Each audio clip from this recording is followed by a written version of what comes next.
আমন্ত্রণ দীপ্ত সন্ধ্যার সংবাদে আপনাদের সাথে আছি আমি ইয়াসমিন সুমনা। শুরুতেই সংবাদ শিরোনাম। পুশিন ঠেকাতে সীমান্তের সতর্ক অবস্থানে বিজিবি, ভারতকে দফায় দফায় সরকারের চিঠি। হাম ও উপসর্গে প্রাণ গেল আরও ৮ শিশুর, মোট মৃত্যু ৬২৮, নতুন আক্রান্ত প্রায় ১২০০।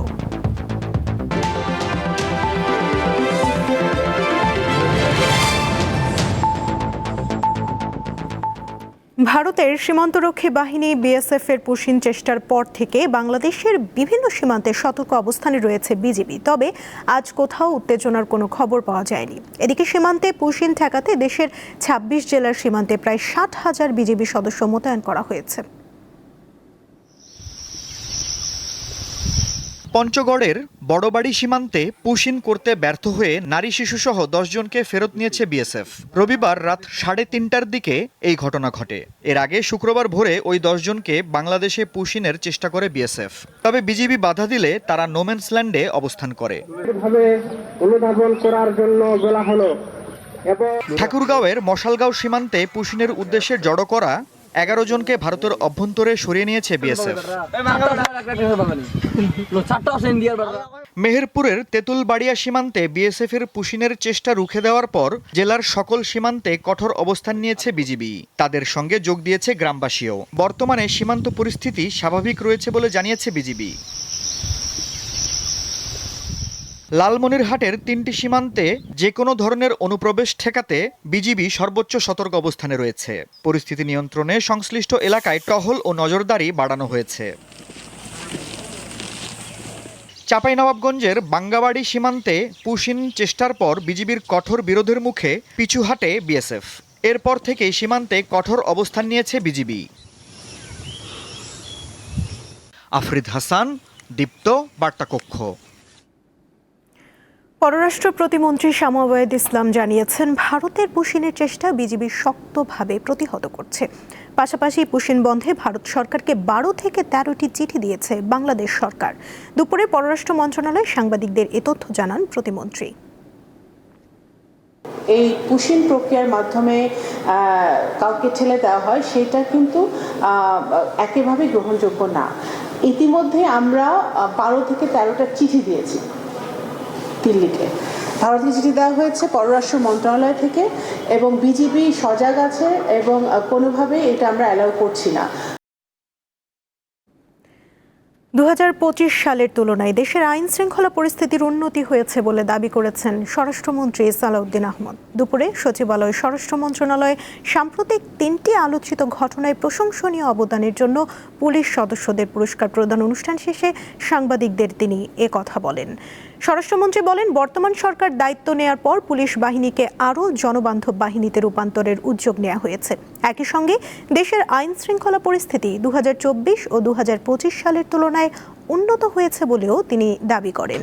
এর আগে রোববার এক সংবাদ সম্মেলনে ট্রান্সপারেন্সি ইন্টারন্যাশনাল বাংলাদেশ জানায়, বর্তমান সরকারের প্রথম ১০০ দিনে সারা দেশে ৬০৫টি খুন ও ১৯৬টি অপহরণের ঘটনা ঘটেছে।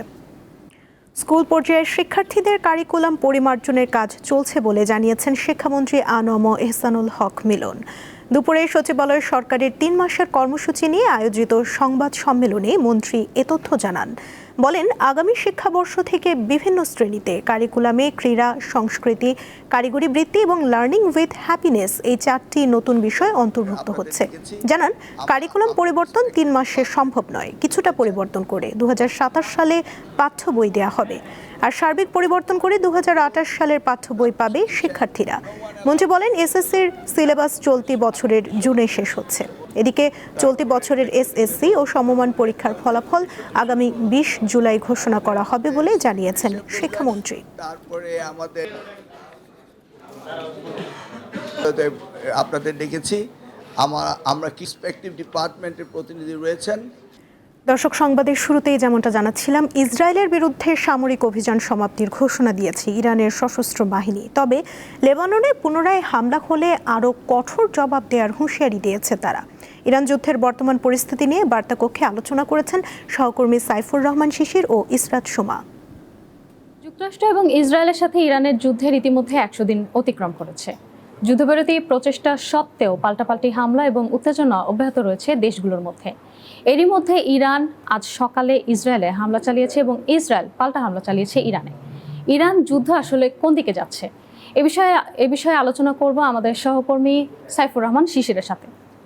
শিশির, আজ আমরা দেখলাম যে ইরান পাল্টা হামলা চালিয়েছে। আমরা দেখছি যে চলমান যুদ্ধবিরতির জন্য আলোচনা, যুক্তরাষ্ট্রের সাথে আলোচনা চলমান এই অবস্থার মধ্যে ইরান আজ ইসরায়েলে হামলা চালিয়েছে, ইসরায়েল পাল্টা হামলা চালিয়েছে।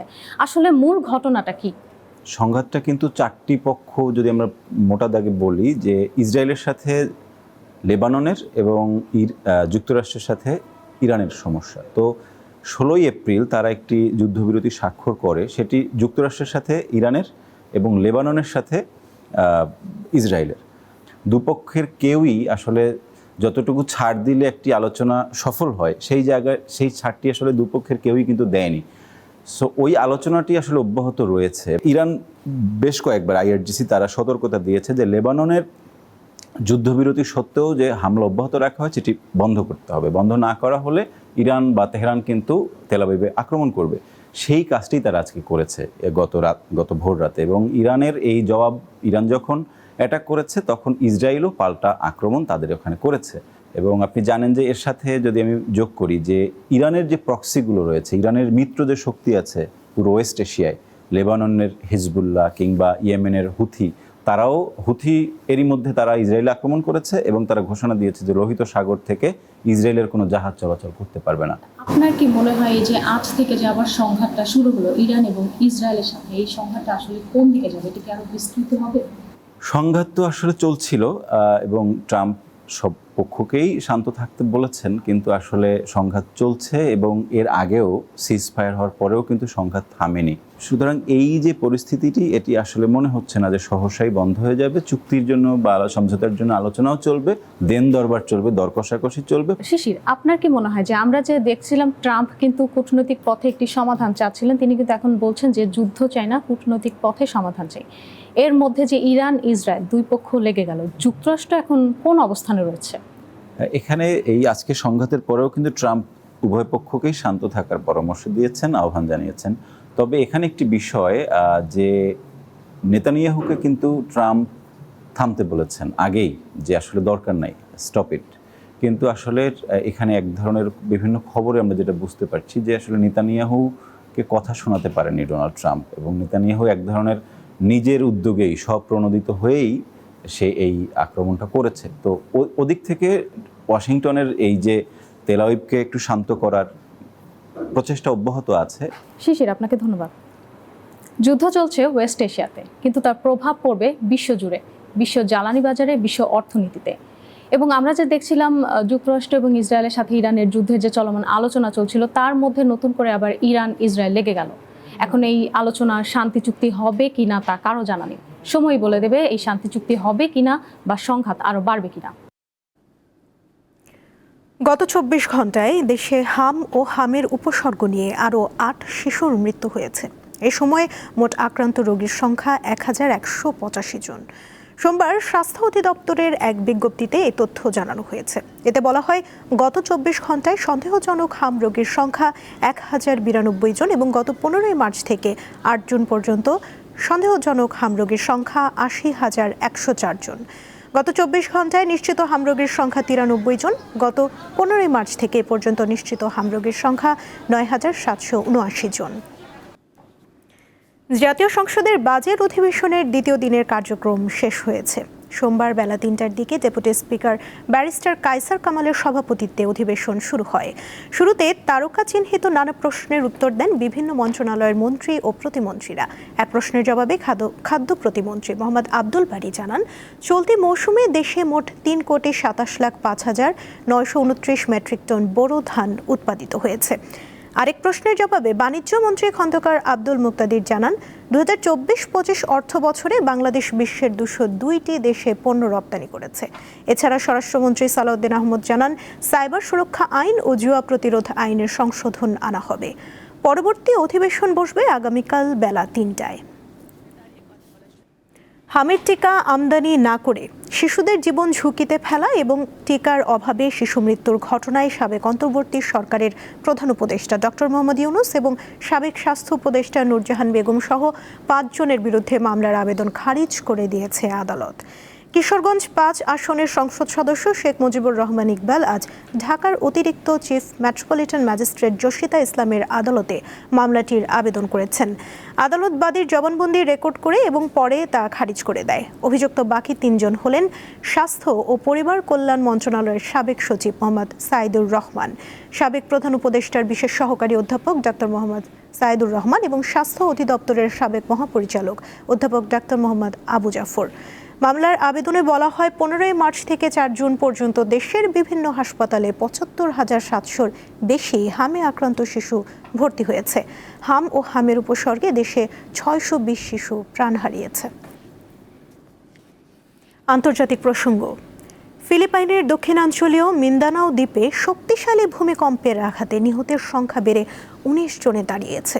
এই সংখ্যা আরও বাড়তে পারে বলে আশঙ্কা করা হচ্ছে। স্থানীয় সময় সোমবার সকালে মিন্দানাও দ্বীপে 7.8 মাত্রার ভূমিকম্প আঘাত হানে। ভূমিকম্পের পর সুনামির সতর্কতা জারি করা হয়েছে। 1 মিটারের বেশি উচ্চতার ঢেউয়ের সুনামি কয়েক ঘন্টা পর্যন্ত স্থায়ী হতে পারে বলে পূর্বাভাস দেওয়া হয়েছে। German research centre for geosciences জানায়, ভূপৃষ্ঠের 10 কিলোমিটার গভীরে এই ভূমিকম্পের উৎপত্তি।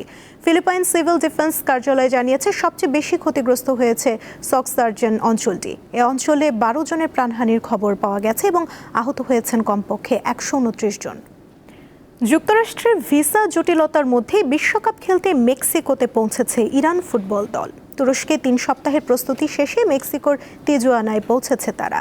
যুক্তরাষ্ট্র বেশ কয়েকজন কর্মকর্তা ও প্রশাসনিক সদস্যকে ভিসা না দেয়ায় শেষ মুহূর্তে অ্যারিজোনার বদলে মেক্সিকোকে বেস ক্যাম্প হিসেবে বেছে নেয় ইরান। তবে খেলোয়াড়দের সবাই ভিসা পেলেও প্রতিনিধি দলের 15 সদস্য ভিসা পাননি বলে অভিযোগ করেছে দেশটি। এ নিয়ে ফিফার হস্তক্ষেপও চেয়েছে তারা। দীপ্ত সংবাদ শেষ করার আগে শিরোনামগুলো জানিয়ে দিচ্ছি আরও একবার। পুশিন ঠেকাতে সীমান্তের সতর্ক অবস্থানে বিজিবি, ভারতকে দফায় দফায় সরকারের চিঠি।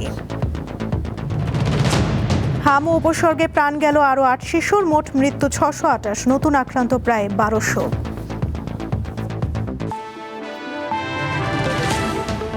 এই ছিল এখনকার মতো। এরপর রাতের সংবাদ দেখার আমন্ত্রণ জানিয়ে শেষ করছি। এতক্ষণ সঙ্গে থাকার জন্য ধন্যবাদ সবাইকে।